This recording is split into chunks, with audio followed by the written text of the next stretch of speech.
As I've told you before, I do 12-step. It is Al-Anon. It's for codependents, people who have been in relationships with or have had parents who are abusers, drug addicts, alcoholics, whatever personality helped us to turn into the people-pleasing codependents that we turned out to be. And as I've said in prior videos, or is it previous? Prior or previous? We can't stay in the spot very long where we're blaming. It's important to realize it was not our fault. Hey, it was not your fault. Growing up in the situation you grew up in, trying so hard to be loved, appreciated, noticed, honored, cared for. We tried. Didn't work out. Not our fault. We did our best. Nor is it really a child's responsibility to perform in such a way as for a parent to respond to us, love, nurture us. We're not little performing monkeys. We may have been treated like performing monkeys. So I wanted to read this to you. Before I discovered Al-Anon, I often used other people's problems as an excuse to avoid my obligations. Yep. I loved the drama of another's crisis and talked about it at every opportunity. Not just to gossip, but isn't it always easier to work on somebody else's problems rather than our own?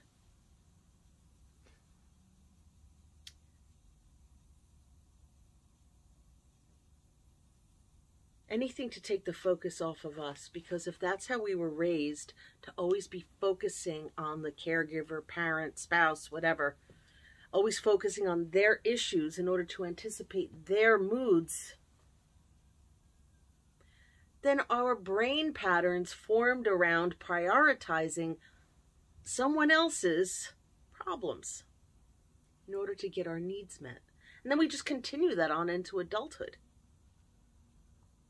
if we don't catch it and heal it and reverse it.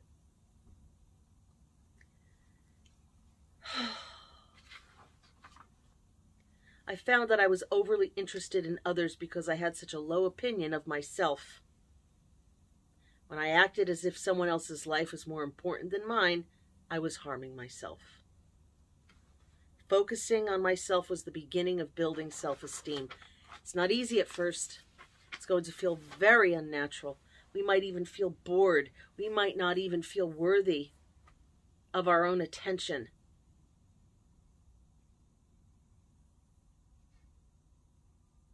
I didn't for so long. I'm only recently noticing these terrible patterns of obsessing over somebody else's life and then being upset if they didn't take my advice.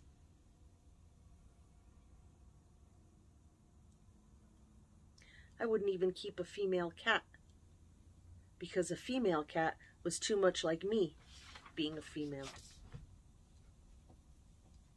It's a strange thing and a strange disconnect between myself and my animals. But now I have 2 little girl cats, little calicos, and I love them. If a life coach or a thought coach ever said to me, you know, you love yourself, I love myself, I would think it was such a weird language. What do you mean you love yourself? What does that even mean? Some people will even hide behind religion and say, well, that's you know, humility. You have to have humility. Loving yourself isn't humble. But love thy neighbor as thyself is a commandment.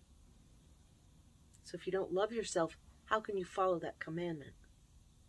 Love thy neighbor as thyself kind of assumes that we have a healthy self-love, right?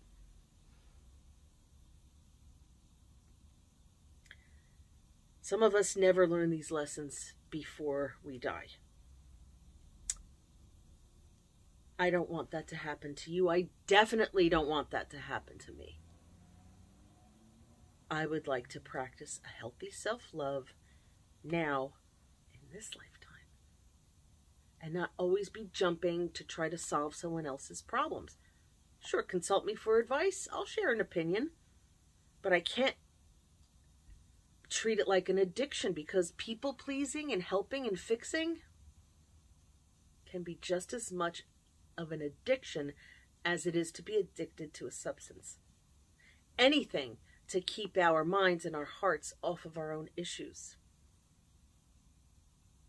Well, that's what addiction is. It's changing the channel. Not channel like Chanel. Channel. Changing the channel. It's like changing the channel on our feelings. I can't tolerate this feeling, so let me reach for something. Let me reach for a substance. Let me shop. Let me obsess over, oh, thank God this person's calling me. I can work on their issues. It will always backfire, because it's not really the best way to grow and develop and become self-actualized. You know what I mean by that. To express ourselves authentically in the world. We're always hiding behind a substance or a thing. We're stunted. We won't grow. We won't be able to fully express ourselves. Think about the super rich and famous people, right? They achieved their life goal, their dreams. They achieved it. And they're miserable. And many of them die by suicide, or die from an overdose, substance abuse. Why? Because being rich and famous didn't fill the empty hole they have inside. That can't be filled with material success or fame. So that's the price. Okay, my phone just tipped right over. That's the price we pay for being more fascinated with somebody else's issues, rather than being fascinated and captivated with our own dreams, goals, and plans. I prayed that I would have a newfound or renewed passion for writing and vlogging, and the same way I was in 2006 when I started my blog. First year of that blog is a book, Diary of a Fat Girl, How I Overcame Binge Eating Disorder and Learned to Love Myself After Weight Loss Surgery. You should get it. The audiobook is me reading it.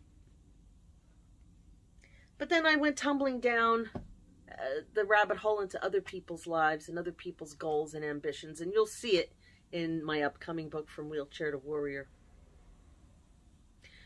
So, hey, maybe take the shortcut and just notice that you're doing that and stop. Prioritize yourself and realize that constantly being a helper fixer is not you being charitable. It's an addiction, just like any other. Hey, I'll see you tomorrow with another video, because I said I would. Be well.